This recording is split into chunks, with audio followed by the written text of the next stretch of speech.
C'est l'avant-dernière séance. La dernière aura lieu jeudi prochain, mais pas dans cette salle, dans la salle 5. Alors la salle 5, quand vous entrez, c'est tout droit, vous avez le portique. Hein. Alors à gauche, vous avez l'amphi-Albax où d'habitude je donne mon cours. Et la salle 5, c'est une salle à droite. Voilà. Autre chose que je voulais dire, donc, on a été amené à parler assez longuement des inscriptions proto-sogdiennes de Kyoto au sud-Kazakhstan, qui sont fondamentales pour la question de l'histoire de l'Empire Kangkyu. Et donc je signalais avec Sims Williams qui est venu ici que il y a un problème de datation. Voilà, on a l'évidence épigraphique qui tend à indiquer une date assez vraiment haute, mais c'est pas forcément un critère tout à fait fiable. Et puis l'évidence, le contexte archéologique n'est pas précis, ça peut se promener entre le 1er et le 3e siècle de notre ère. Alors évidemment, tout ça a des implications sur l'analyse historique qu'on peut faire du contexte. Et on terminait en concluant que le seul moyen probablement de sortir de cette impasse serait de faire des tests de thermoluminescence sur ces plaques, parce que normalement elles s'y prêtent, puisque c'est de la céramique cuite. Et c'est assez précis, les tests de thermoluminescence. Alors j'expliquais donc que ça n'avait pas l'air facile de mettre au point, parce qu'il semblait qu'il n'avait pas cette technologie au Kazakhstan, et il paraît, dans les circonstances actuelles, vraiment impossible de faire exporter des fragments. Alors finalement, voilà, il y a 2 jours, j'ai eu des informations suite à mes interventions. Bon, les autorités du musée d'Almaty ont trouvé un partenaire pour ces tests. C'est l'Institut de physique nucléaire du Kazakhstan, qui apparemment a déjà des accords de collaboration avec le musée d'Almaty, où sont déposées ces plaques. Et donc, apparemment, plusieurs même, ils vont faire des tests sur vraiment un grand nombre de plaques. Et les résultats me seront communiqués, apparemment assez vite. Donc on devrait, n'est-ce pas, assez rapidement avoir des indications intéressantes. Alors évidemment, il ne faudrait pas que ça donne des résultats trop différents d'une plaque à l'autre, parce qu'il y a une chose dont on est sûr, c'est qu'elles ont été cuites en même temps. Mais bon, voilà, on peut espérer avoir quand même là-dessus quelque chose de fiable sur lequel se baser.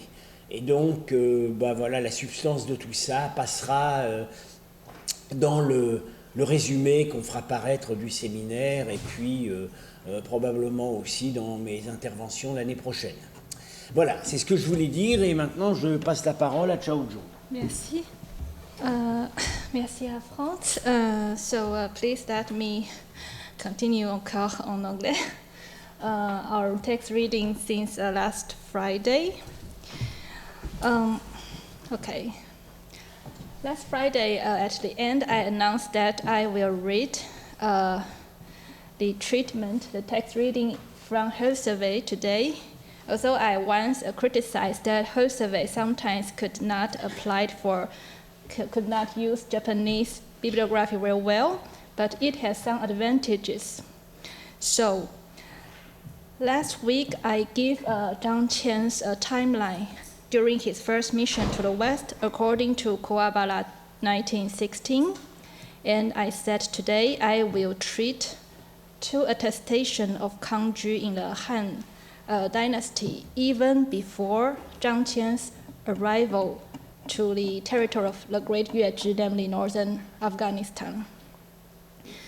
And I also said once that the year here, 134 BCE and 130 basically follows on Yu Taishan's revised edition in Chinese on the history of Saka people. Okay, so the last slide I treat last week is this slide, so let me repeat it a little bit more. So, from the note 298 of Hulsevey's book, his translation of the Hanshu, he said, however, two texts mention Kangju some years before the return of the Zhang Qian in 126 or 125 BC. And I said that this is the note based on Soifert, Avec, and Shi Zhimian, right? So let's see Hulsevey's bibliography concerning the text 1. So here I said that there are two texts and I will treat it one by one. First text 1 and second text 2.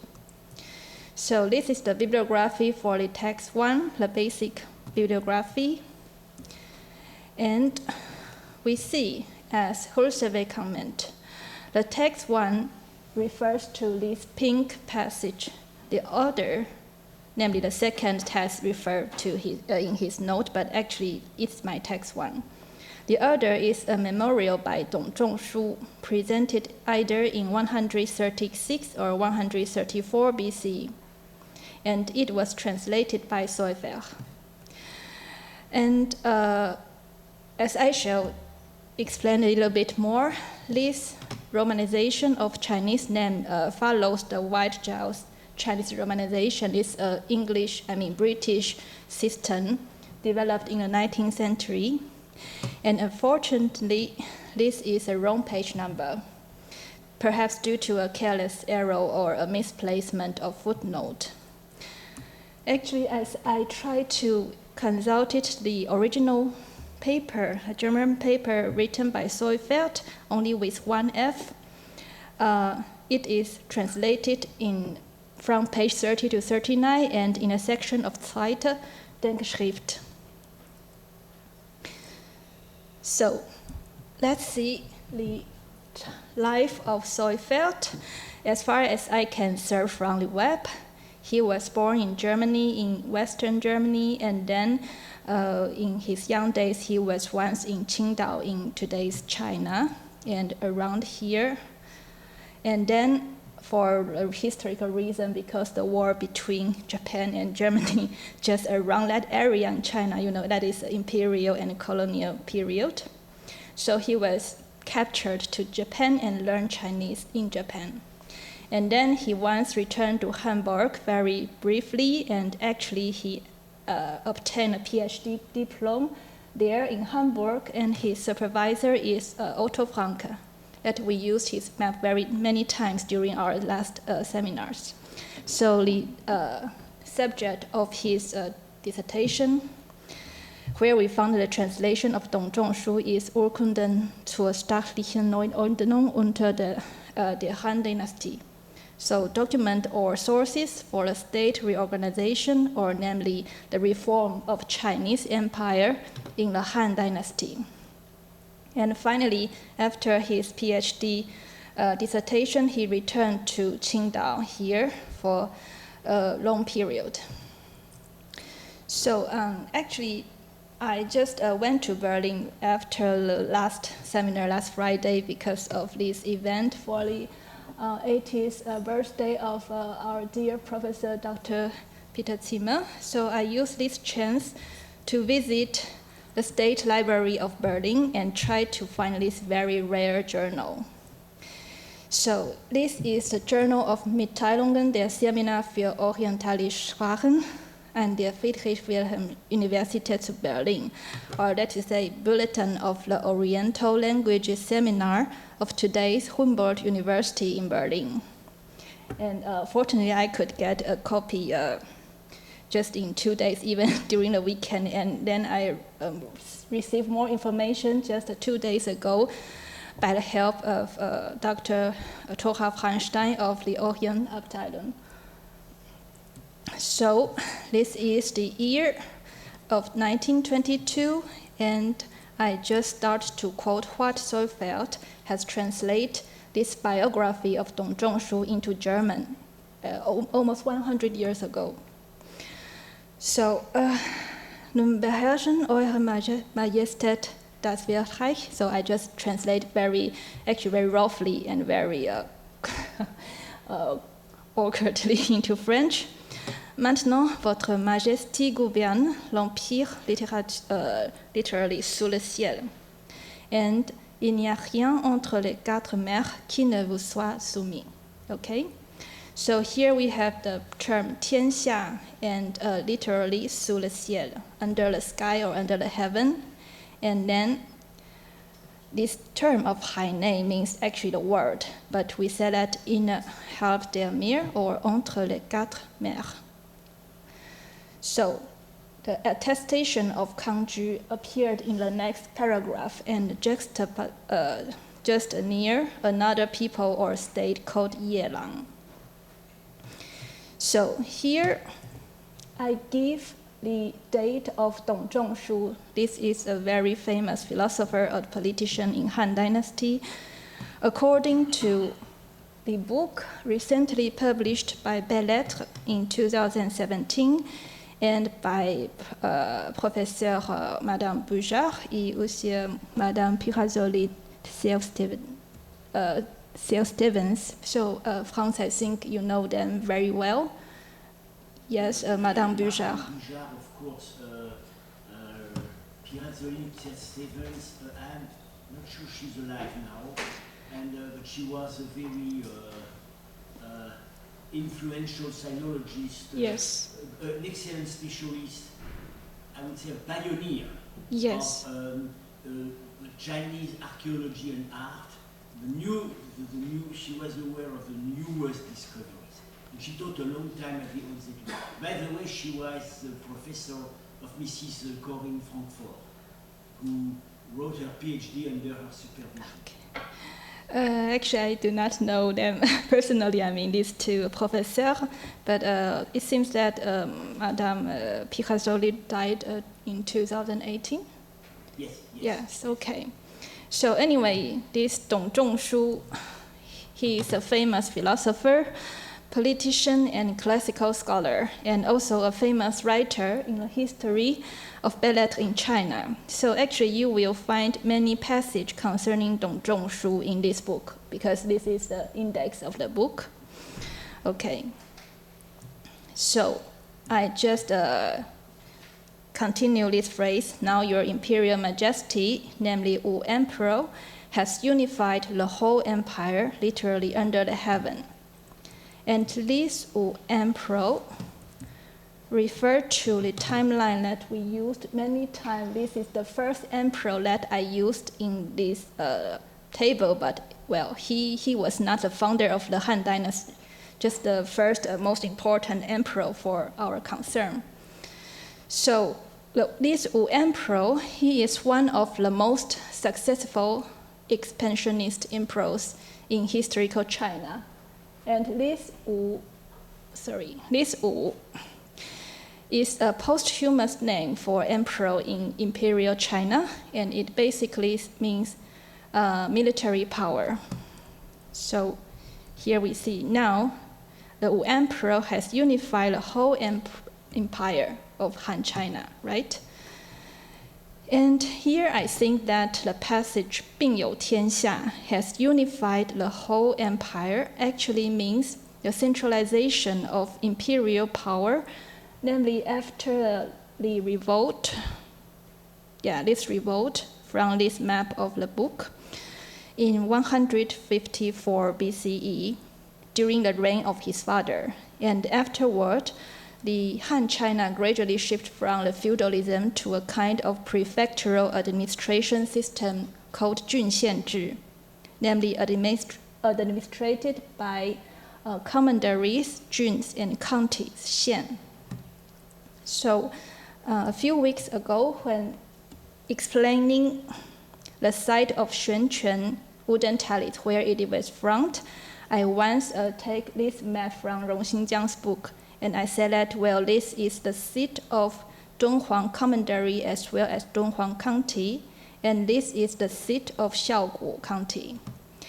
And actually, there are more counties under the government of this Donghuang commandery. So, okay. Now, during the centralization process under the rule of Wu Di, I just continue this very essential phrase. So, Seufeld, he translated, so haben die Yelang und Kangju wohl, comment dire, sorry, I just 10.000 Li entfernt gegangen, in eure Tugende gefallen gefunden und eure Gerechtigkeit sich anvertraut. Das ist die Wirkung des allgemeinen Friedens. So, into French, ainsi le Yelang et le Kangju, distants de quelques 10,000 Li, ont trouvé une faveur or prix goutte à votre vertu. Ils se sont confiés à votre justice. C'est l'effet de la paix générale.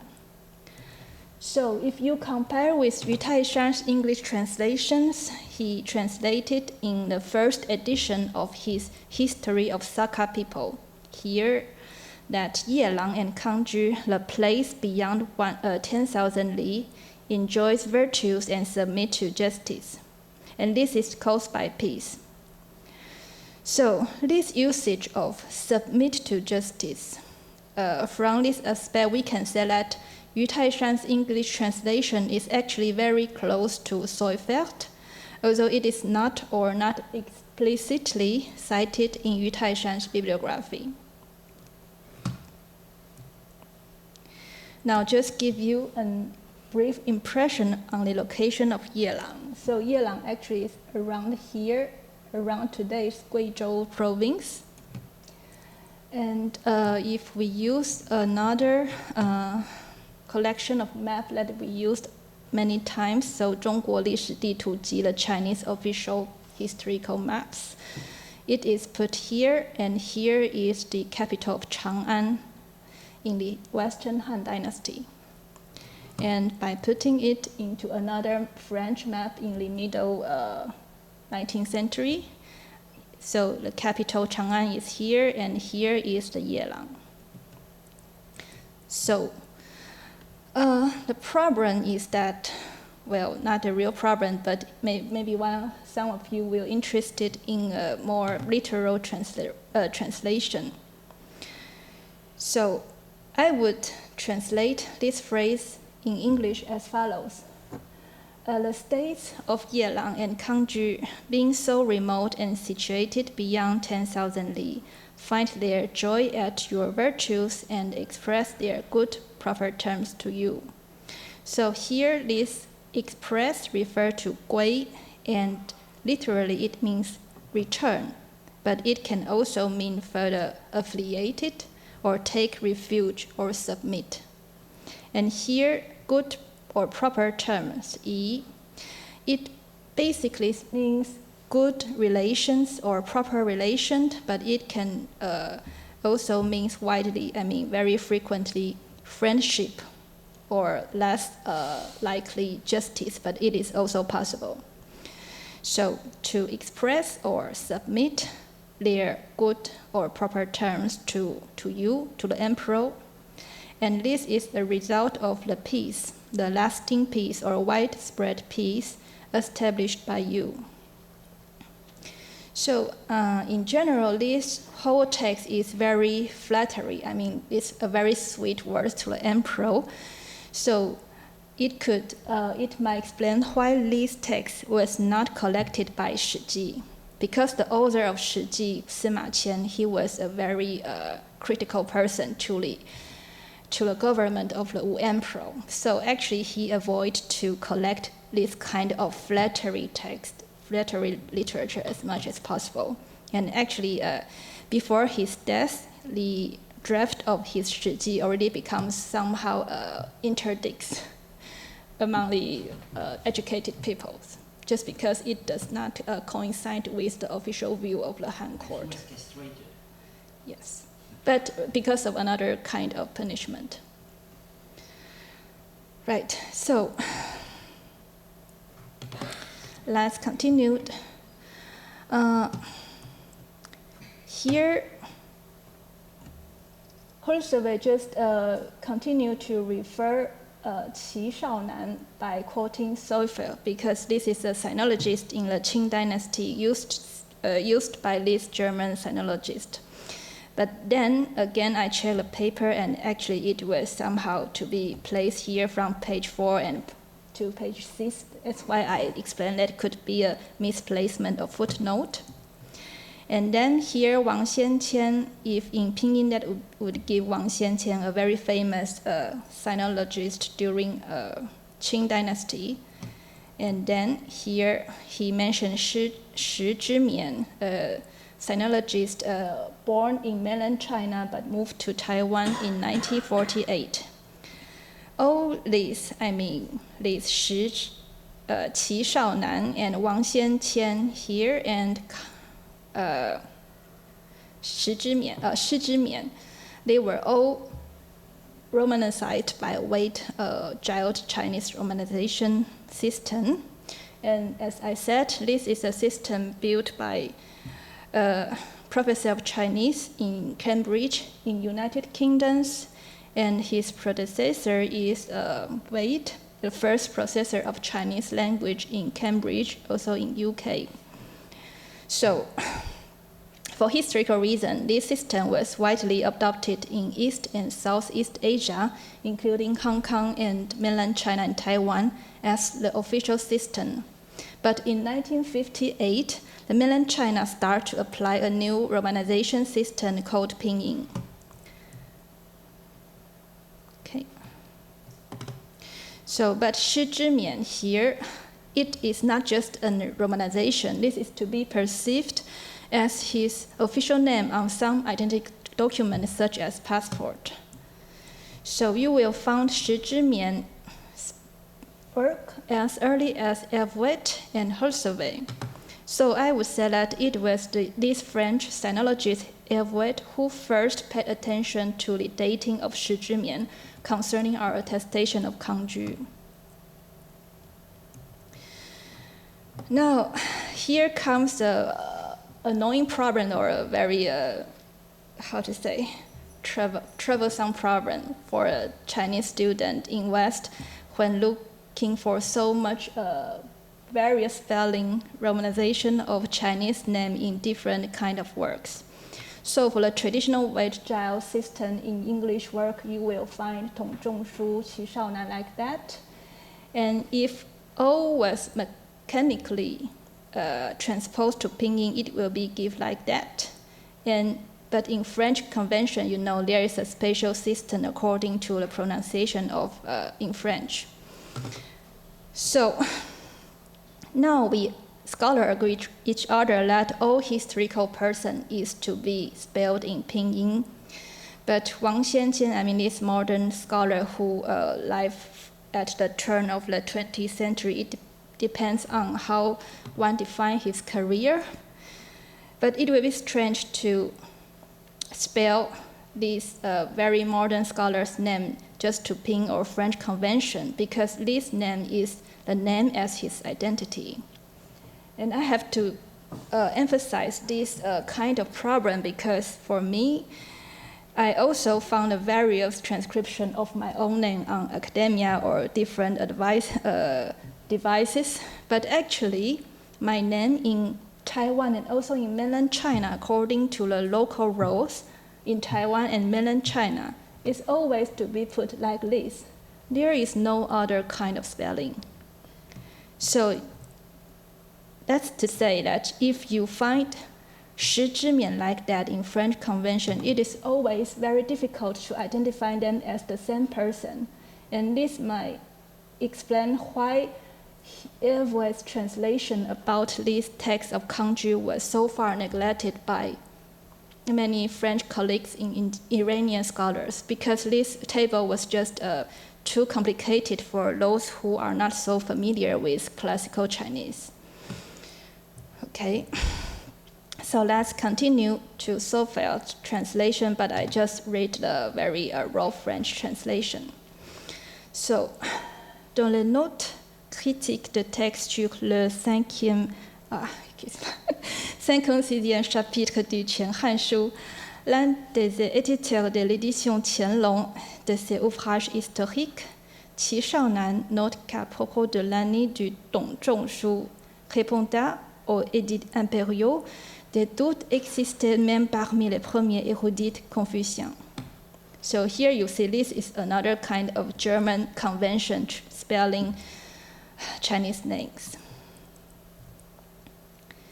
So here this dating problem is quite complicated. Sophia said, certains l'ont daté à la première année du règne Yuan et les autres à la première année du règne Jianyuan.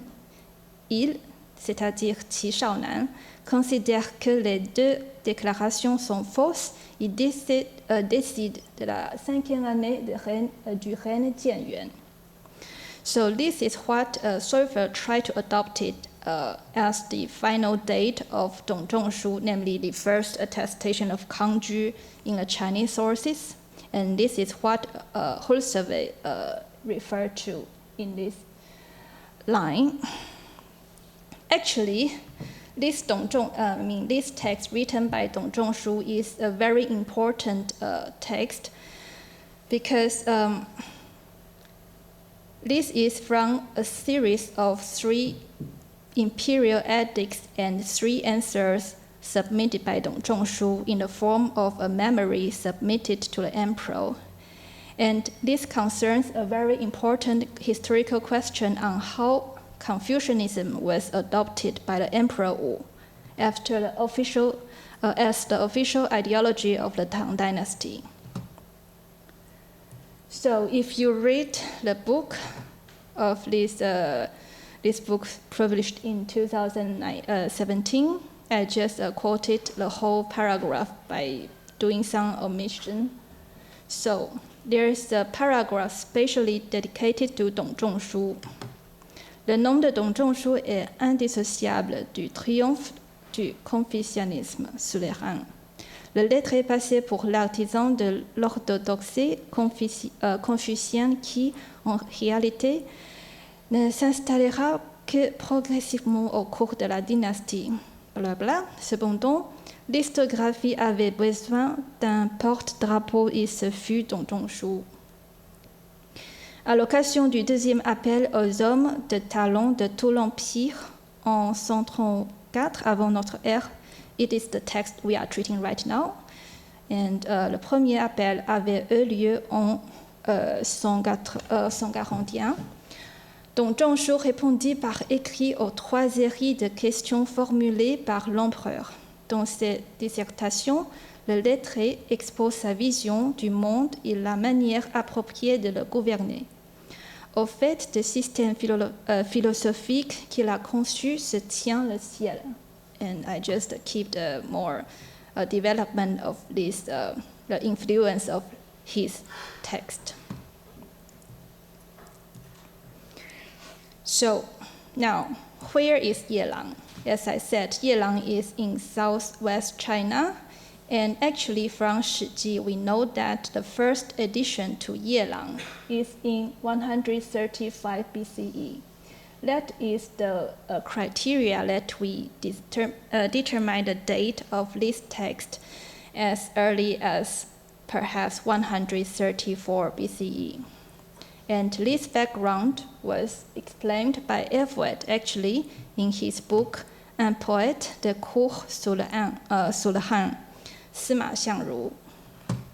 So Everett, he was a French sinologist, and I think Grenet, Frantz, you also know him very well. I didn't meet him personally, but he was well known.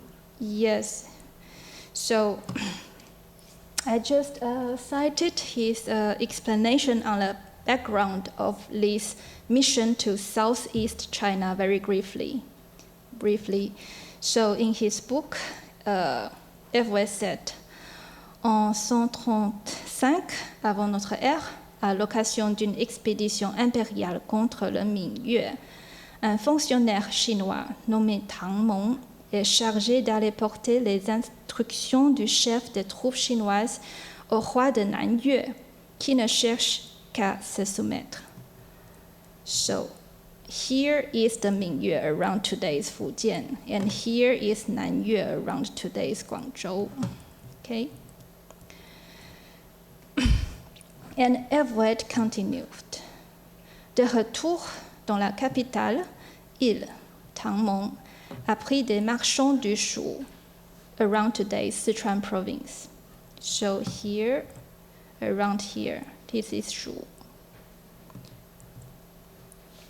Que la plante qu'on lui avait donnée à manger était originaire de leur pays et qu'il en faisait bien un commerce vers le Yelang. And after one more paragraph, dans ces récits, actually, des marchands à Tangmong, le Yelang était présenté comme une population de guerriers valeureux. And if we read further in Hanshu, the number of soldiers of the Yelang people or of the Yelang state is 100,000 soldiers. So I said that the soldier of Yelang is 100,000 good soldiers, right, in today's Southeast China.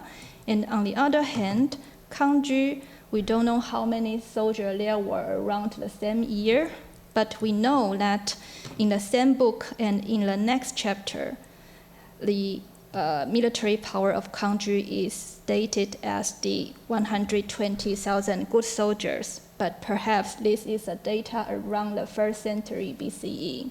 So there is a kind of a gap.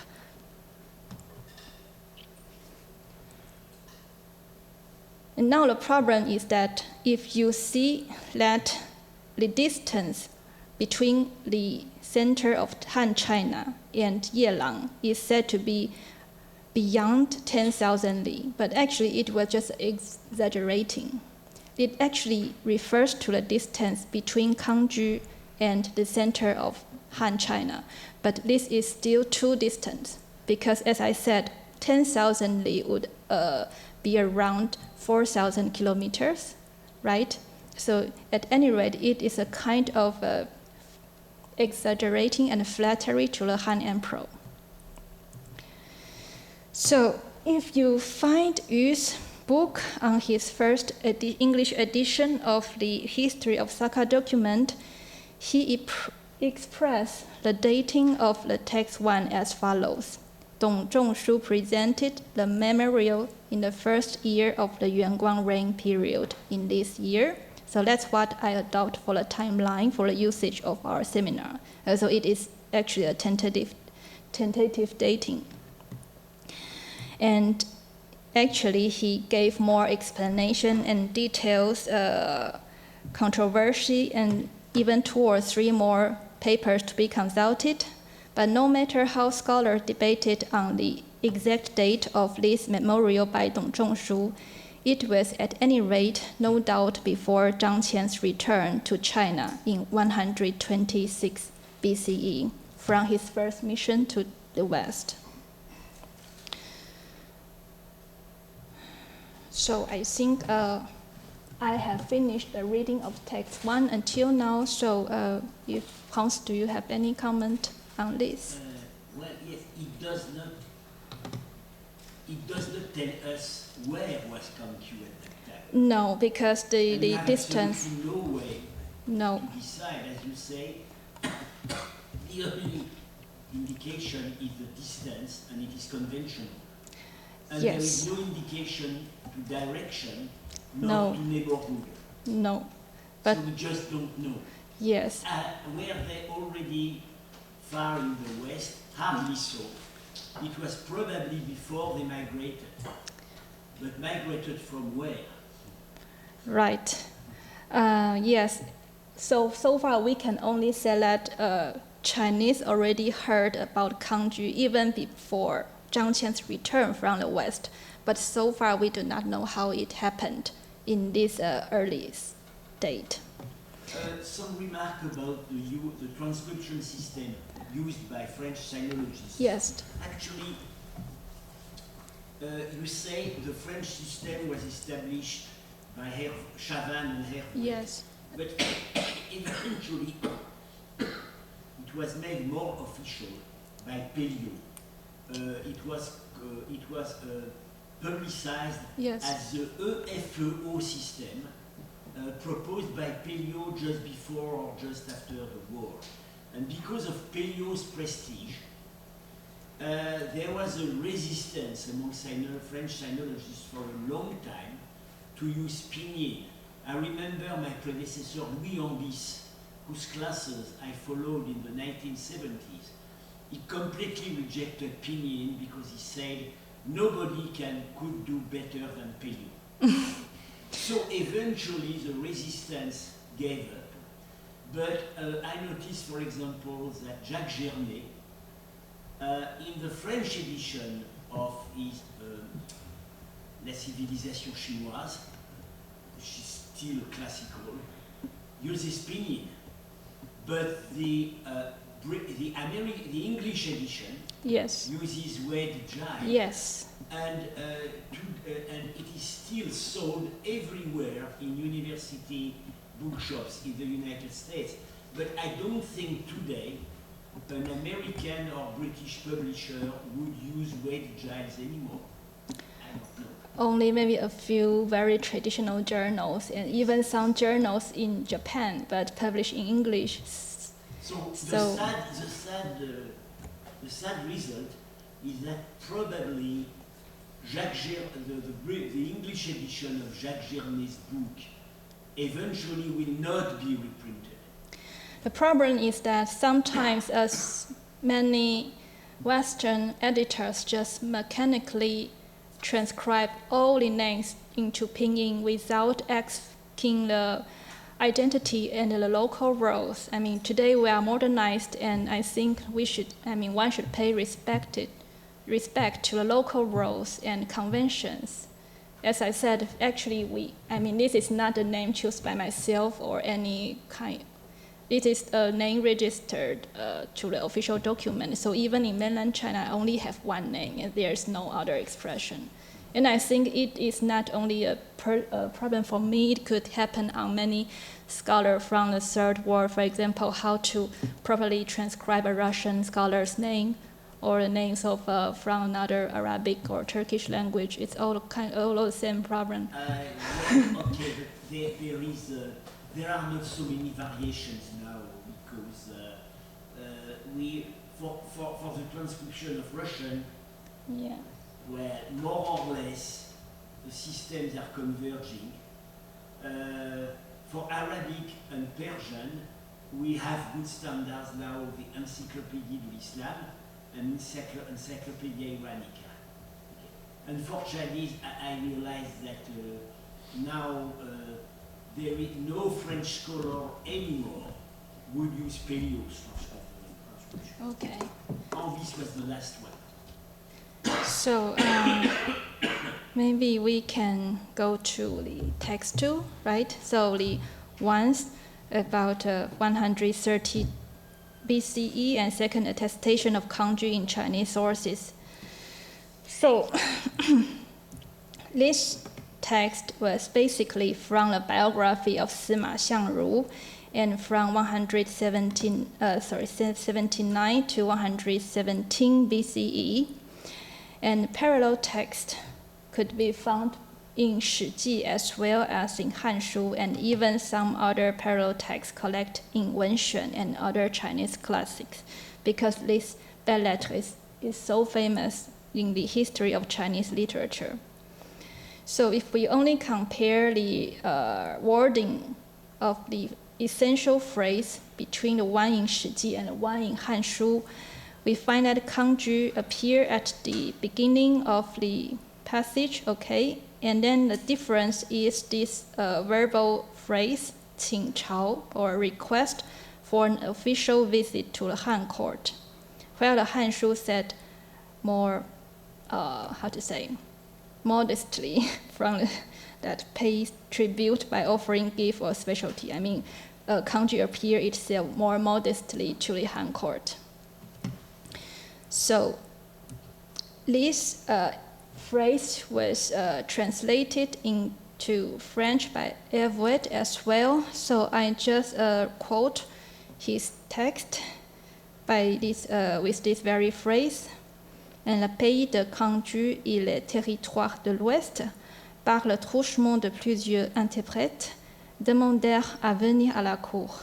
Et les Francs contre terre offrirent des présents. And also, because of the introduction of Retrouvez, this text was also, well, this is what Retrouvez treats in his note 298.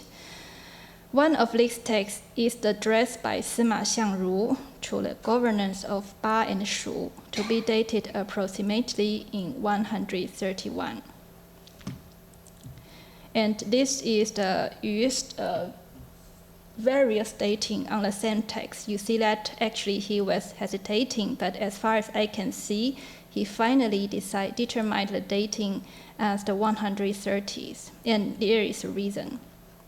But again, at any rate, before Zhang Qian's this date, no matter how scholars debate from 133 to 130, this is before Zhang Qian's return from his first mission to the West.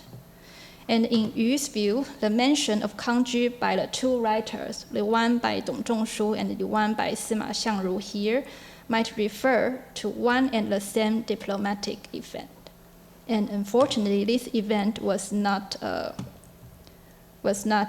preserved in the official annals right now available to us. So this is what I combined with this Yu Taishan's date to Kuwabala's timeline. So if we put this onto the map, we see that last time I said Zhang Qian was dispatched to find the Dayue, and after finding so long, he finally found Dayue has moved and settled down around northern Afghanistan. And his departure was as early as 139 BCE, right? But he arrived there around 11 years after. And the itinerary of his departure from Chang'an, the capital of Han China, via the Xiongnu, because he was detained there for more than 10 years, this itinerary was not so sure. And on the other hand, almost just 4 years after Zhang Qian's mission, the Wu Emperor decided to send another mission to the southwest.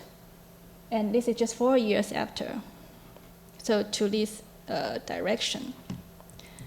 And then we know that perhaps the first country envoys known to the Han China was before 134 BCE, if we accepted Yu Taishan's view that both could refer to the same event, diplomatic event. So, but actually I would say that, well, we do not know if this actually involved a real official envoy from the Kangju, or just a refugee, a group of refugees, or just a caravan of merchants. So it could actually be already Sogdiane under the cover of Kangju. Perhaps, but It could even yes, be that. yes. I mean, it is a possibility, but we have to consider it more. So let me continue. So I just mentioned the French translation of this very essential passage in the text too, right? But if we look the whole text too, it could be divided into 3 parts. The first part is the historical background, and the second part is I would say text 2A, the part A, and then third part is text 2B. And part A concerns Sima Xiangru's announcement on behalf of the Han Emperor to local people around today's Sichuan province in southwest China. And this is where we see a mention of Kangju. And then on the part B is the Sima Xiangru's report or memory to the Han Emperor after the mission, after he came back from the southwest China back to the Chang'an capital. And this part B had a very clear date. It is dated 129 129 BCE. So that's why that we feel safe to say that this text too was at any rate before 129 BCE. And I will explain this briefly. So this is actually a pair of pages from Elfwell's book. So it was the text 2A and as well as the historical background. And this is the first attestation of Kangju in the Shiji chapter 129, because as I said, text 1 was only found in Hanshu. So this was text 2, which occurred both in the Hanshu and Shiji. And this is found in a biography of Sima Xiangru, and it is attested in an imperial proclamation, Xi, to local governors to today's Sichuan, and composed by Sima Xiangru himself. So you know that classical Chinese is to be read from the right to left and from up to the downside. So this is the historical background. Start from here with many small characters of later commentaries. And then until here, this is all historical background. And then this is the beginning of text 2A. And until here, you see this is the attestation of Kangju. And now I just start to cite Elfwell, but transform the French conventional transcription to Pinyin. So the historical background said, Xiangru était depuis plusieurs années gentilhomme de la cour, lorsque Tangmong fut envoyé ouvrir et rattaché à l'Empire le pays de Yelang et de Bozhong. Now here is a problem that the underlying character Xi is not translated by Elfwell. So if I translate it literally, there could be a different solution. For example, the first is to the west of Yelang and to Bozhong. And the second alternative solution is to Bozhong west of Yelang. And where is Yelang? As I said, Yelang was here to the southwest of Han's capital, western Han capital Chang'an. And around here is the Bozhong, and indeed it was somehow to the west of Yelang. So I continue. We just finished this word, and then Tangmong, il avait enrôlé dans les commanderies de Ba et de Shu 1 millier de petits fonctionnaires et de soldats. So where is the Ba and the Shu? These are names of two commanderies. If I just keep using the 中国历史地图集, you will find Ba in today's Chongqing and Shu in today's Chengdu. So just have a look of how to say this map. Right. This is a patchwork from two maps, so actually the boundary is not very good, but you see that Shu Jun, the seat of Shu commandery, was around today's Chengdu, and then the Ba was around today's Chongqing. All are still very important cities nowadays.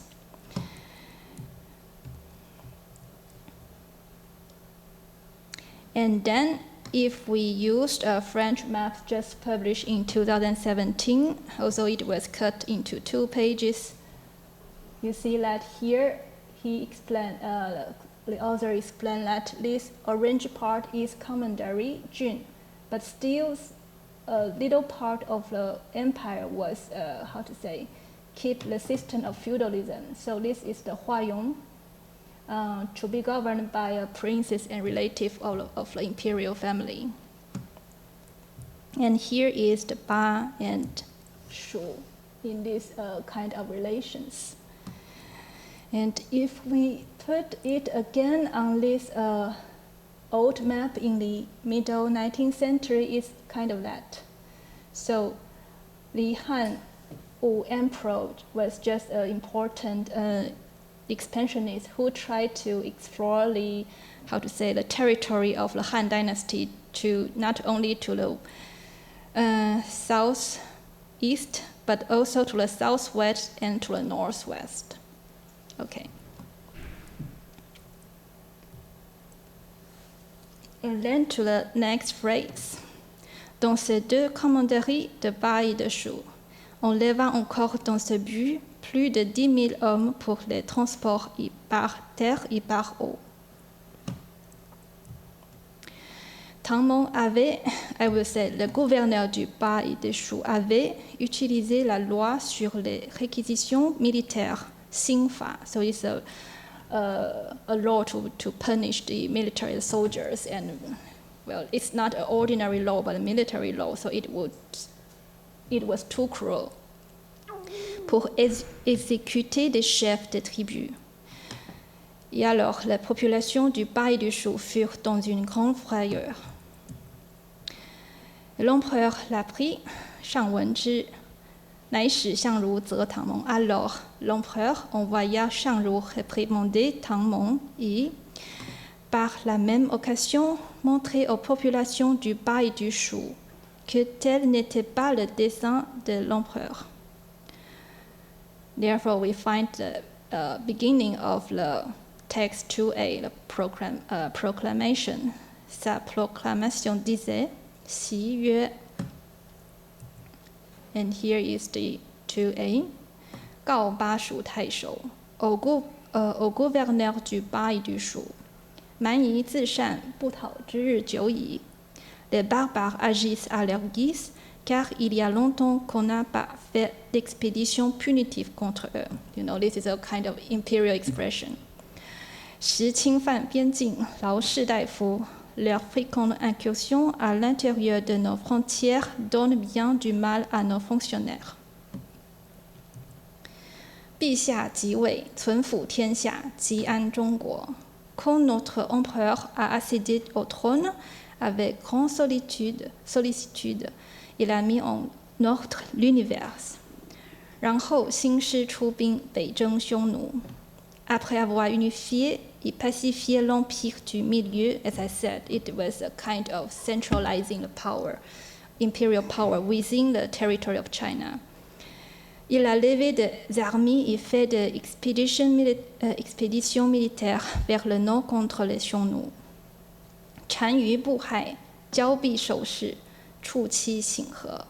Le Chanyu prit peur, joignit les mains pour recevoir des ordres, ploya les genoux pour demander la paix. Et 康居西域，崇义请朝，起手来降. Les pays de Kangju et les territoires de l'Ouest, par le truchement de plusieurs interprètes, demandèrent à venir à la cour et et le front contre terre offrir des présents. Yes, I will explain. So, actually, this is a prototype of Pianwen, literally parallel writing, a very classical flowery text in classical China.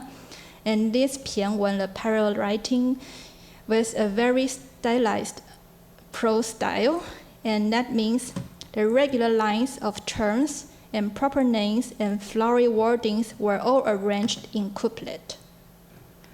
For example, if we see this pair here, 触其 ploya les genoux, and then followed by 请和 pour demander la paix. And then this is the end of the second phrase. Ils le front contre terre, or literally bowed their head to the ground. So here we have genou and head, and ploya, and then bowed. So these are verb, and nouns for body, part of body. And then 起手来降, bowed their head to the ground, and then translated by a word as offrir des présents. So again, a parallel writing. Demander la paix et offrir des présents. So, a similar rhetorical analysis could be also apply to the previous sub-passage. So again, 交背手势 joignez les mains pour recevoir des ordres. So here, 交, joignez, and recevoir, 受 are two verbs.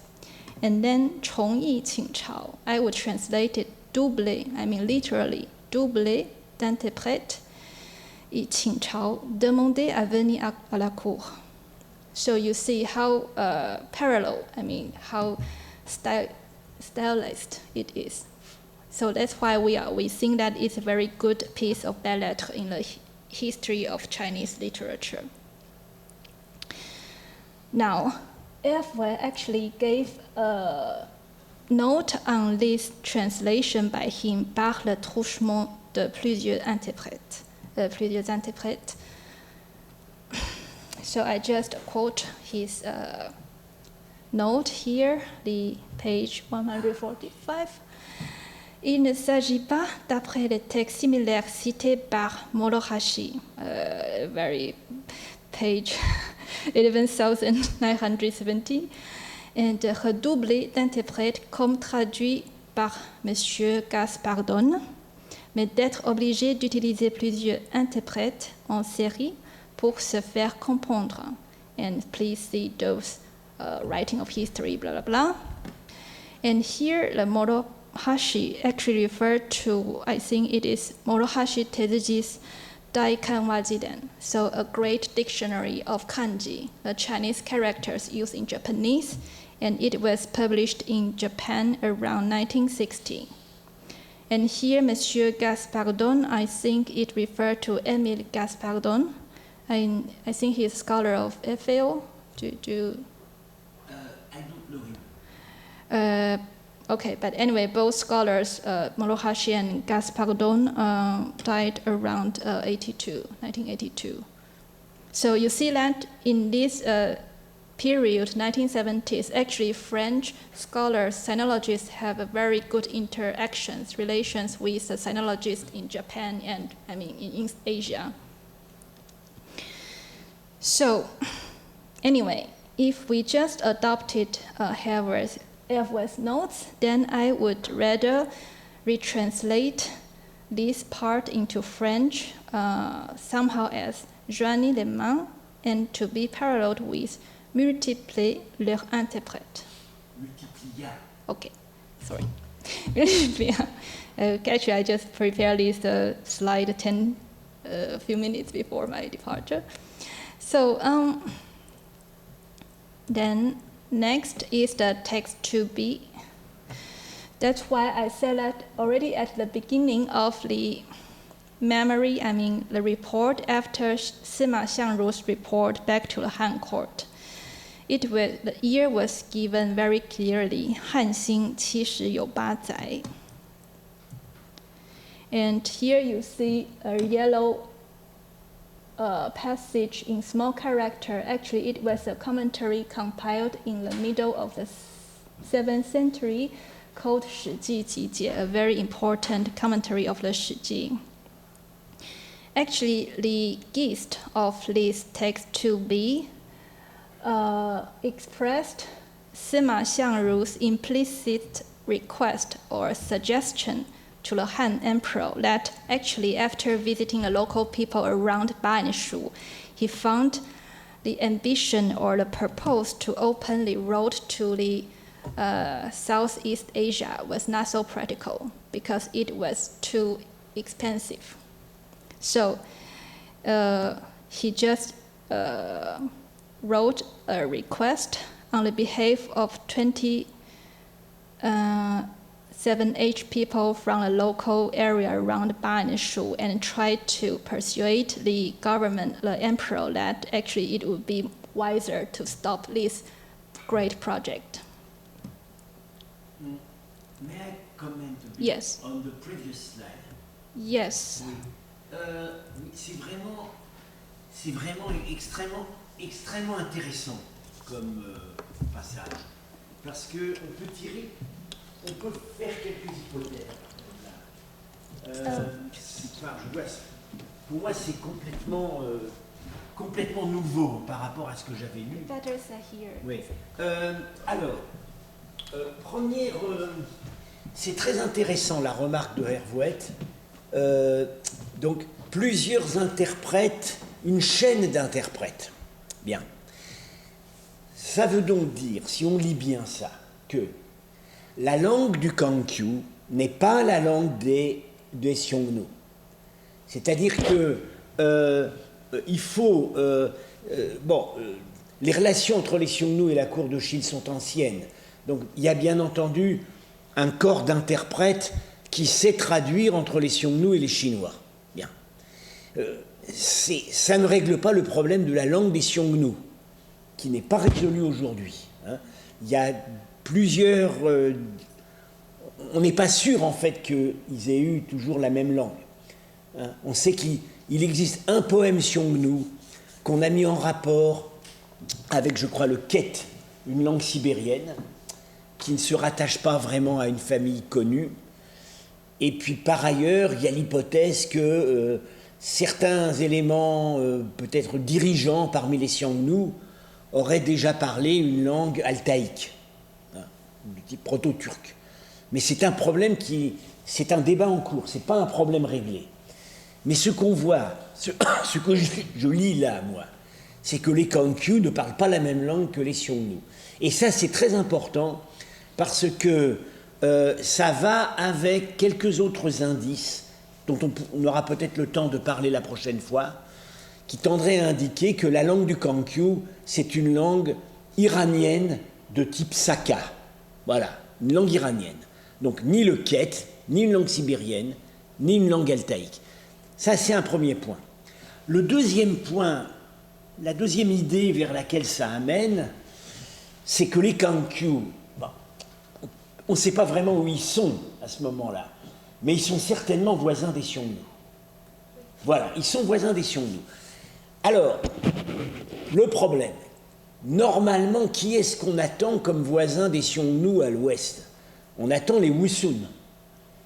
Et là, on nous parle des Kankyu. Alors, est-ce que les Kankyu partagent les territoires de l'actuel Kirghizistan avec les Wusun? Est-ce qu'ils partagent? Est-ce que ce sont des peuples dont l'aire géographique n'est pas encore stabilisée, qui sont en mouvement, et c'est c'est une situation qui est en train de changer? Ou alors, autre idée, les Wusun ne veulent pas entrer en contact avec les Chinois, mais les Kankyu veulent. Ce qui correspondrait assez bien à une situation qu'on rencontre fréquemment, c'est-à-dire que mon voisin est mon ennemi, mais le voisin de mon voisin est mon ami. Voilà. Donc peut-être les Kankyu sont au-delà des Wusun. Les Wusun ne souhaitent pas entrer en contact avec les Chinois, mais les Kankyu le veulent. Bien. Et alors, est-ce qu'ils se contrôlent déjà? Alors, est-ce qu'ils contrôlent déjà la Sogdiane? Bien. Il y a quelques indices, pas beaucoup, mais il y a quelques indices, selon lesquels des relations avec, je ne dis pas avec au moins le Xinjiang, le bassin du Tarim, auraient pu déjà s'établir à l'époque des derniers rois grecs de Bactriane. On a un passage dans Strabon qui nous dit, c'est à propos du règne de Cratide, le dernier roi grec de Bactriane. Et on nous dit, oui, les Grecs étaient allés jusqu'au pays des Sères. Le pays des Sères, en principe, c'est la Chine. Mais ça peut être aussi les peuples qui font le commerce de la soie. Ça peut être tout à fait des peuples dans le bassin du Tarim. Donc, peut-être déjà des contacts établis à ce moment-là. Il y a cette question étrange qu'on a vue la dernière fois. du souilly, la Sogdiane, qui semblerait, dans la première attestation, en fait se situer plutôt du côté de Kashgar. Donc est-ce qu'il y a déjà une présence commerciale sogdienne à l'est des Pamirs? C'est pas beaucoup d'indices, ce n'est pas beaucoup d'indices, mais peut-être que tout ça mis ensemble pourrait amener à réfléchir à la possibilité de contacts commerciaux établis entre les territoires à l'ouest de la Chine et la Sogdiane très tôt, jusqu'à partir de donc les années à peu près 140, c'est le moment de la fin du pouvoir grec en Bactriane, et voilà, et à Samarcande, les Grecs ne sont plus là, mais visiblement, d'après l'archéologie, c'est une époque encore prospère. Voilà, c'est juste quelques remarques que je voulais faire, parce qu'à mon avis, ce passage est vraiment très important. Did you follow what I said? And for me, it's completely new. So, yes, I just went to the text 2B, but I will not go into the detail of this report. But because this concerns the social economy in the south west China and not actually not involved with our topic in the north west China. But actually it would mean that as early as around the middle of the 2nd century BCE, the emperor will already try to explore the so-called Silk Road right now, not only to the north but also to the south. And I think, Frantz, if you remember, after Zhang Qian's return back to China, he reported that actually in Bactria, in Turkmenistan, he found the bamboo stick imported from Sichuan province. And so he supposed that there must be some road from southeast China to Bactria, perhaps via India or another way. So again, he tried to persuade the emperor to restart this very expensive project to open up the Sichuan and today's Yunnan. And right. Not only bamboo sticks, archaeologically, yes. there is silk in Bactria, yes. In the late Iron Age. Yes, but anyway, in Chinese source, what we see is the bamboo sticks from Sichuan and also as a Chinese China grass fabric. That would mean rami fabric. I do not know what is the French term for China grass. Rami? Rami is a kind of plant fibers. The China grass, do you know? China grass. Okay, then maybe I just give a note next time. So this is what Yu expressed about the dating of text 2A. Again, it was quite lengthy, and he also mentioned that there are several different opinions on how to date this text exactly. And at any rate, as far as I can see, he tried to date this finally around 130 to 129 BCE, and again in this note, more safely around 130 BC. That's what I tried to adopt it, but at any rate, it was before Zhang Qian's return back to China. So before Zhang Qian's return back to China, the West, I mean the Kangju and some other countries in the West already established a kind of contact between the Han court, but we could not trace it anymore. So here is Retrouvez' opinion, continued also in the same note. So Avec suggests that the reference to Kangju offering tribute as a result of Han victory over a Xiongnu is merely a hyperbole or exaggerating used by the poet Sima Xiangru, while noting parenthetically that the classical authors of the West were not averse from similar hyperbole, attributing victories by the Romans over the unknown people of Central Asia to Octavianus Augustus. Actually, I do not really know this text. August, Yes. So we feel, namely Retrouvez and perhaps also Retrouvez, feel, however, that the evidence of these two attestations from Dong Zhongshu and from Sima Xiangru does not necessarily imply that Kangju existence first came to the notice of the China as late as a result of Zhang Qian's journey. It may, and even probably does, imply that official Chinese action in respect of Kangju followed only from Zhang's information, but Sima Xiangru and Dong Zhongshu may well refer to a topic or area which featured in everyday talk before it had found its official way, official way of paying tribute to official. Les victoires attribuées à Auguste sur les peuples d'Asie centrale, ce sont des... On voit très bien comment ça a été fabriqué. C'est que Auguste a fait la paix avec l'Empire parthe. Mm-hmm. Et il a obtenu la restitution des enseignes, des drapeaux qui avaient été pris sur l'armée de Crassus longtemps avant. Et évidemment, c'est présenté par les historiens romains comme une victoire. En fait, c'est pas une victoire. C'est qu'on a fait la paix. Et naturellement, quand on dit Auguste a remporté la victoire sur les Parthes, les historiens romains, ils ont pris leur dictionnaire et ils ont...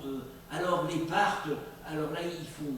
Oui, les Bactriens, etc., etc. On va mettre tous les peuples qui étaient associés aux Iraniens depuis l'époque achéménide, mais c'est un pur procédé, ça n'indique absolument rien quant à de véritables contacts établis par Auguste avec ces peuples. C'est ce qu'on appelle en rhétorique des chaînes de concaténation. Mm-hmm. C'est-à-dire que des noms attirent d'autres noms, etc. C'est de la pure hyperbole. Yes, and actually, mais par contre, je suis d'accord avec ce...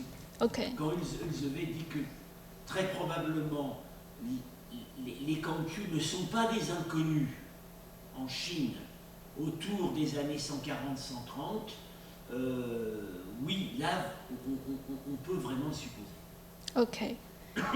Yes, and I agree that this kind of hyperbole expression was actually very widely practiced in imperial China. That they are saying that there are pieces, but actually it's not so. Okay, let's return to this map we used last time, and I have to correct it that last time I again made a typo. I think I gave 1914 here. So, whether Wu Sun was on the road of Zhang Qian or not actually relate to a even more complicated problem on how Wu Sun shift westward from the Dunhuang Heshi corridor here. As I said that, although not so detailed, yes. For example, for this timeline established by Kuwabala, also we said that, okay, Zhang Qian most probably arrived in Bactria around 129, right? But there is always debate until now on how and when the Yuezhi shift there before Zhang Qian's arrival. So to some scholars, they believe that the Yuezhi only arrived there a few years before Zhang Qian's arrival, and some others think that to settle down around Bactria would need more time, so it would be safe to estimate a decade or more before Zhang Qian's arrival. And the Yuezhi's movement from the northwestern China was due to a chasement by Wu Sun, right? And Wu Sun again was shift westward from the more central China, around Heshi corridor near Dunhuang.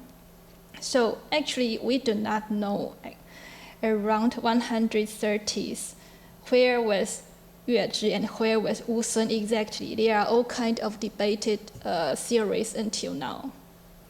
So, Frantz, do you have any idea on this? Je crois que là-dessus, c'est dommage qu'Étienne ne soit pas là parce que je me rappelle d'une discussion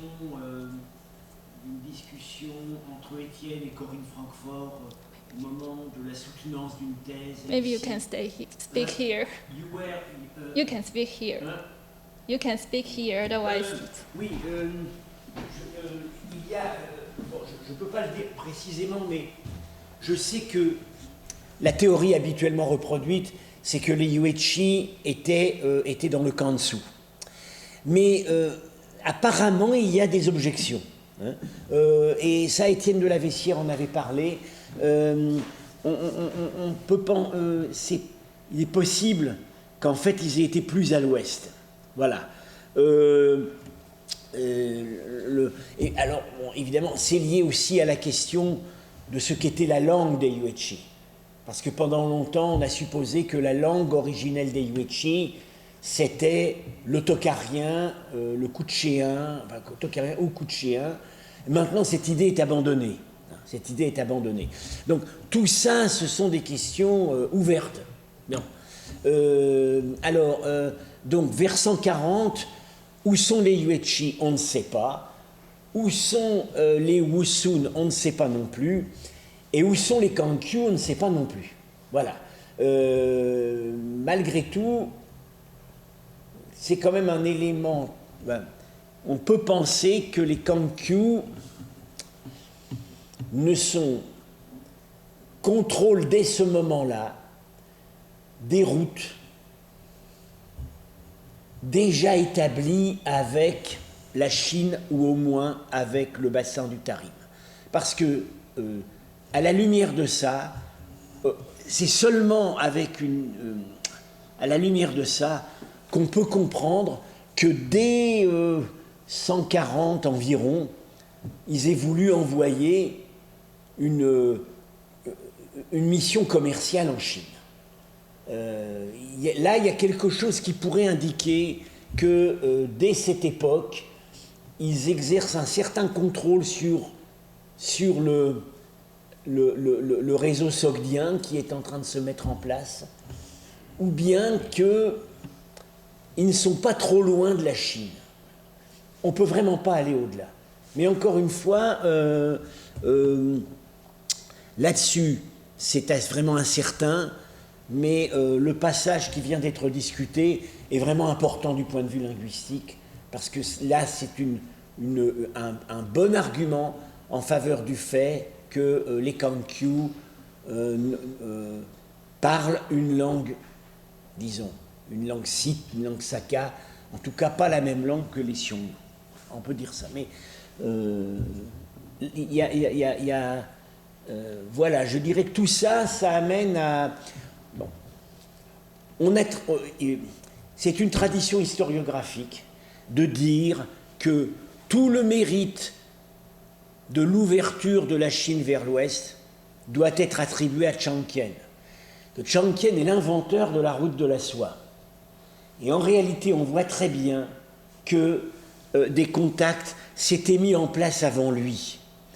Et que Changqian utilise des contacts, des réseaux existants. Son apport spécifique, c'est d'être arrivé à reprendre contact avec les Yuezhi, qui sans doute n'étaient pas en Bactriane depuis très longtemps. Je ne crois pas que ce soit plusieurs décennies. On a quand même l'indice, les fouilles d'Aïkhanoum, où à Aïkhanoum, on voit très bien qu'il y a eu 2 périodes de pillage après la chute des Grecs. Et là, on a une chronologie assez bonne. On sait que le pouvoir grec à Aïkhanoum s'arrête à la fin du règne de Cratide, 145, ce roi qui peut-être a déjà établi des contacts à l'est du Pamir. Bon. Et après Eucratide, le matériel archéologique qu'on voit à Aïkhanoum, c'est pas du matériel Yuezhi, c'est du matériel saka. C'est ce que la céramique correspond assez bien à des choses qu'on a au Séminaire, du côté de l'actuel Almaty, Kazakhstan, Kirghizistan, et puis surtout, on a les inscriptions sur les lingots d'argent de la trésorerie qui ont été donc fondus sous le contrôle des nouveaux occupants de la ville, et cette inscription en caractère runique, c'est la même écriture que ce qu'on a dans la tombe d'un grand chef, disons, Saka, le tombeau de Issyk, près d'Almaty. Donc là, on voit que la première vague qui arrive dans les années 140 en Bactriane au moins de l'Est, ce ne sont pas encore les Yuezhi, ce sont des Sakas. Et les Yuezhi, là, les indications archéologiques ne sont pas très nettes, mais on a l'impression que vers 130, cette phase s'arrête et que là, peut-être, ce sont les Yuezhi qui arrivent. Le problème, c'est qu'on arrive à identifier de la céramique Saka, mais on a beaucoup de mal à identifier de la céramique Yuezhi. Bertil Lyonnais a fait des propositions, mais c'est pas évident qu'on ait vraiment identifié la culture matérielle des Yuezhi à Aïkhanoum. Ce qu'on voit, c'est qu'il y a quelque chose qui se produit vers 130 qui met fin à une première phase d'occupation par des Sakas. Et ça va avec le texte du Hanshu qui nous dit que les Sakas, à un certain moment, sont partis, le roi des Sakas est parti plus au sud, vers les passages suspendus. Il y a toute une discussion sur l'endroit où situer les passages suspendus. Donc voilà, donc je dirais probablement quand Chongqian retrouve les Yuezhi au nord de la Bactriane, ils ne sont pas là depuis longtemps.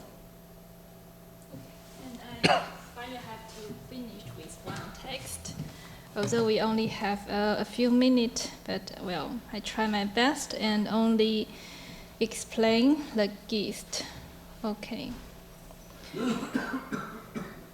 So, actually, there are another attestation of Kangju at around the beginning of the the beginning of the reign of the founder of Eastern Han Dynasty, the Guangwu Emperor. And after this usurper, Wang Mang, and for so many years, the Guangwu re-established Han Dynasty. And because as early as the beginning of his dynasty, he established the capital at Luoyang. That's why we call that his dynasty is Eastern Han, and the former Han dynasty is also known as the Western Han. So like this. But at the beginning of Eastern Han dynasty, there was always discussion on whether the imperial court should be moved back to the Chang'an, because many nobles and educated people miss there very much. So it was in one text, one piece of ballad around I think around 50 years or so after Common Era, that Kangju appeared again. And maybe I only treat this a little bit next time. And right now, this is a ballad as a mixture of prose and verse. And here we see that there was rhymes, so I just said, speak it very quickly. 岁命飘寄，情任为卿 is a rhyme. And 永为阴阳，君如流星. Here's Qing and Xing. And 深知匈奴, the Xiongnu people, right? 割裂王庭, so cut and split the order, 王庭. So here we have Qing, Xing, Ting, even in today's Pinyin. And if we use Kalgren's Old Chinese or Polyblanc's Early Middle Chinese, again you see there are rhymes, Qiang or Cing, Xiang or Sing or Dian or Ding. So this is the rhyme of this paragraph and also a parallel, a very beautiful text. And then again, here I just speak it quickly and explain the meaning next time. 烧鸡掌系恶之，凡康居 burned the Kangju people, the Kangju state. 徽真旗 and 追名敌丁禄里 and 池坑岸或昆明 here Kunming is the ruler of Wusun. 鲁肃毒 perhaps or 鲁肃真驱骡驴御丸马 drive the horse from 大宛 and 边绝体 another kind of fine horses. 拓地万里威震八荒诏治四郡据守敦煌. So here it is strange that we find a historical commentary on how to pronounce this Kangju here in this verse. So I just translate temporarily. Actually, I did not have much time today, this morning. Okay, Kangju, 西域国也，居阴渠. Kangju was a state in the western regions. Here, Ju is to be pronounced as the character Chu. So literally, this Ju is a residence or living. And Chu literally means canals, water ditch, water channels. And in Kagran, that would mean Qiu or Qie by polygrams early Middle Chinese. And Chu is almost the same, but the consonant is sounded Gil or Gil. So if we just briefly compare with this Qi, so Fan Kangju, burned Kangju or burned Kangchu, and is to be somehow coordinate to the pronunciation of Qi here. Then we find that Qi is to be pronounced anciently Gia or Gia. So it would mean that if we believe this very old classical commentary on how to pronounce Kangju in this verse, the Kangju should be somehow pronounced as Kangyu, not Kangyu. Although, well, it's only a very slight difference, but maybe it could help something for philologists or linguists, right? And a more important or interesting thing is that here, although from the normal dictionary nowadays we will find this character to be pronounced as zhen, so maybe su zhen. This is again a very rare character that one can almost find from none of modern Chinese dictionary at all. But there was a note on Li Hou Han Shu by the crown prince of the Tang dynasty called Li Xian. He was the sixth son of the Li Zhi, namely the Tang Emperor Gaozong, and also with his wife and the second son of Li, thereafter Wu Empress. That this crown prince died very young, just very soon after the death of his father. And he said that in his state, for a non-reason, Li Su Du was told to be always pronounced as, not Su Zhen, but Su Du. So actually, he tried to identify Li Su Du just as Su De, Su Te, Sogdiane in his days. If his observation is correct, then this could be the earliest attestation of Sogdiane in the same verse as Kangju, around the 50 or so of the Common Era.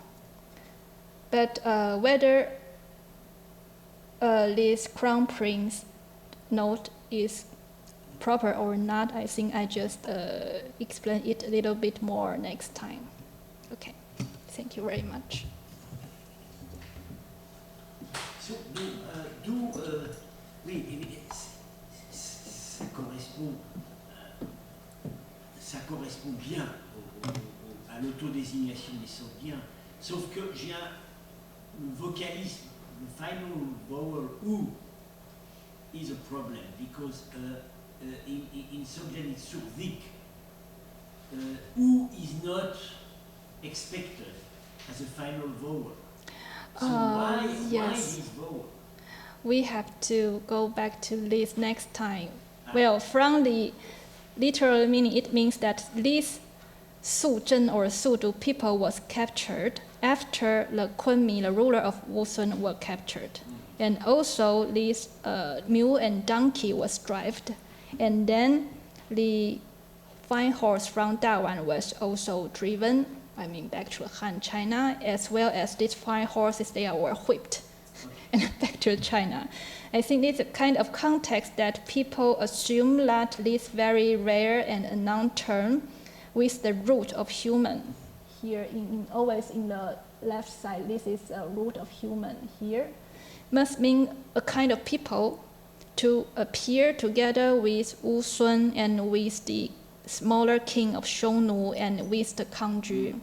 So from the context, maybe it is possible. But already in Li Xian's time, he could not explain why it was to be spatially pronounced as Sudu here. So Nor can I. Nor I can't can I. justify the role. I can only indicate that there was such a spatial note, and I think it will be the Sogdian specialist term to treat this problem. Okay. So next time you follow on the commentary of these texts. Yes, very briefly, just explain the meaning, literal meaning of this verse. Alors, donc, Chao-jung terminera l'analyse de ces textes et peut-être à ce moment-là, pour terminer, j'interviens sur des éléments de civilisation Kangju, c'est-à-dire l'architecture, la question des villes du Fergana, parce que maintenant on a des indications assez précises pour les localiser, l'architecture, peut-être la question linguistique, mais je ne sais pas si on aura pu trouver la restitution en Ancient Chinese des deux noms Kangju qui sont transmis par les sources, et peut-être aussi parler de l'épisode fameux du siège de Jiji. Mais bon, je pense que le professeur Inaba assistera peut-être à la prochaine séance. If we do not speak so much French. Oh, well, we can do it all in English. We can do it all in yes, English. okay. Because probably if we insist upon elements of material culture, etc., he will be particularly interested and be able to make interesting remarks. Alors je rappelle donc que la conférence du professeur Inaba aura lieu jeudi 22. Non, jeudi c'est pour nous. Ah oui, mercredi. Mercredi 22 à 5h. Oui. De 5h à 6h30, ici même, dans cette salle.